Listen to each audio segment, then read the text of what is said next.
The Blackwood house stood alone, shrouded in perpetual twilight, its dark silhouette a stark contrast against the dimming sky. Towering pines cast long skeletal shadows, swallowing the remnants of daylight, as if the forest itself conspired to keep the house hidden from the world. The wind howled through the eaves, a mournful, haunting symphony that seemed to echo the sorrow and secrets of the past.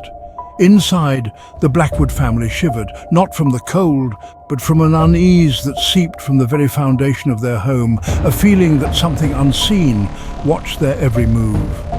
John Blackwood, a stoic man hardened by years of toil, felt a tremor of fear he couldn't shake, a fear that gnawed at his resolve. His wife Evelyn, usually the picture of composure, now moved with a haunted look in her eyes, her calm demeanor shattered by the oppressive atmosphere. Their daughter Amy, once a bubbly child, now clung to her mother, her laughter replaced by a nervous silence, her bright eyes now wide with fear, reflecting the dread that had settled over the family. It began subtly, almost imperceptibly at first.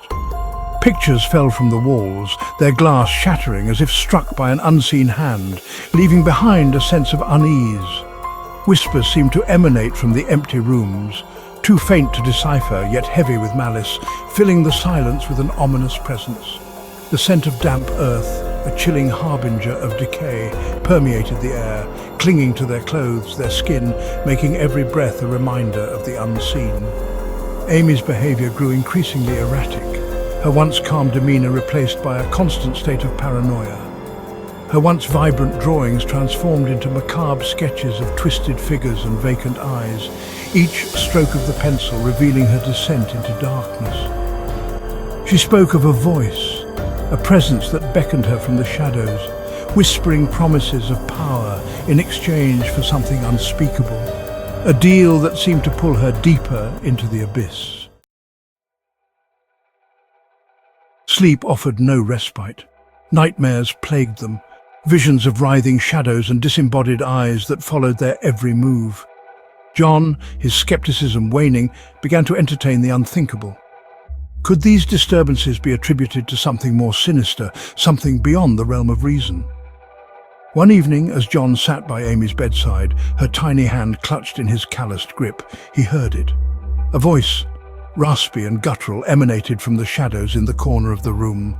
"Let her go," it hissed, the sound sending shivers down his spine. Section 4. The Unveiling. Terror, raw and primal, seized John's heart. The voice, laced with ancient malice, confirmed his darkest fears. His daughter, his precious Amy, was no longer his. Something dark and powerful had sunk its claws into her innocence, twisting her from within. Amy's eyes snapped open, glowing with an eerie, malevolent light. Her sweet face contorted into a grotesque mask of rage. "You cannot hide her from me," she snarled, her voice a horrifying rasp, devoid of any trace of the child she once was. Section 5.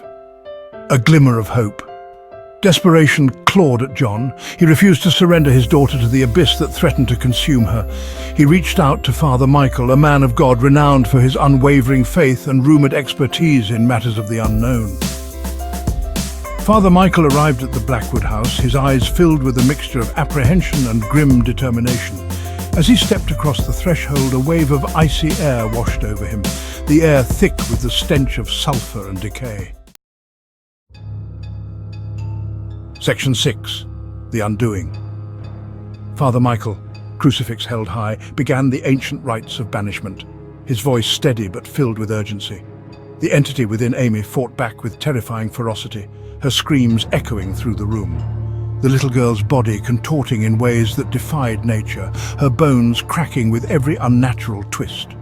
Just as the entity seemed to weaken, a brief moment of hope flickered in Father Michael's eyes, but then a chilling realization dawned on John, his face paling with horror. The possession was a ruse, a carefully orchestrated manipulation, a sinister deception. The true evil resided not within Amy, but within him, lurking beneath his very skin. He had been the vessel all along, the entity's puppet, its hidden host, the entity's plan all too horrific to comprehend. With a triumphant roar, filled with malevolent glee, John lunged at Father Michael, his movements swift and deadly, the house echoing with the priest's strangled cries, a symphony of terror and despair.